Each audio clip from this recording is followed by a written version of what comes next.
স্বাধীনতার পর গত 5 দশকে বাংলাদেশের সিনেমায় অসংখ্য ভারতীয় শিল্পী অভিনয় করেছেন। একইভাবে বাংলাদেশি শিল্পীরাও অবাধে কাজ করেছেন ভারতীয় সিনেমার ইন্ডাস্ট্রিতে।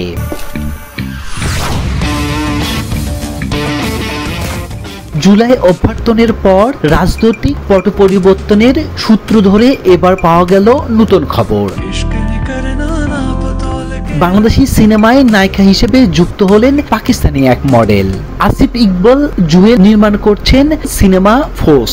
এই সিনেমায় কেন্দ্রীয় চরিত্রে অভিনয় করবেন জারা আহমেদ নামে এক পাকিস্তানি মডেল ও অভিনেত্রী।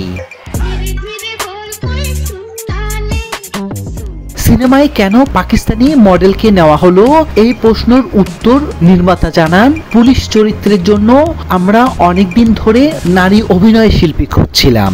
আমাদের চাওয়া ছিল নিয়মিত জিম করেন, মারপিট করতে পারেন, যাকে দেখে পরিশ্রমী মনে হবে, মুখটা হবে লম্বাটে, চোয়াল কিছুটা ভাঙ্গা, মোট কথা যে মেয়েটাকে অ্যাকশনে মানায়।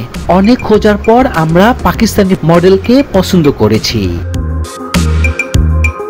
সিরিয়ালে জারার অভিনয় দেখে ফোর্স সিনেমার জন্য কাস্ট করেছেন বলে জানান তিনি। নির্মাতা ভাষ্যমতে, আমি তার সঙ্গে ফোর্স সিনেমার 30 সেকেন্ডের একটি লুক শেয়ার করি। আমাদের অ্যাকশন লুক দেখেই পাকিস্তানি মডেল অবাক হয়ে যান। পরে তাকে সিনেমার চিত্রনাট্য সহ পুরো পরিকল্পনা পাঠাই। তিনি দেখে পছন্দ করেন এবং কাজটি করতে রাজি হন।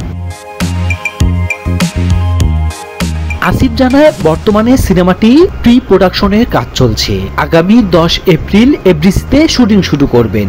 এফডিসি ছাড়া কেরানীগঞ্জ, গাজীপুরে শুটিং হবে সিনেমাটি। জানা যায়, মডেলিং এর পাশাপাশি একাধিক টিভি সিরিজের অভিনয় করছেন তিনি।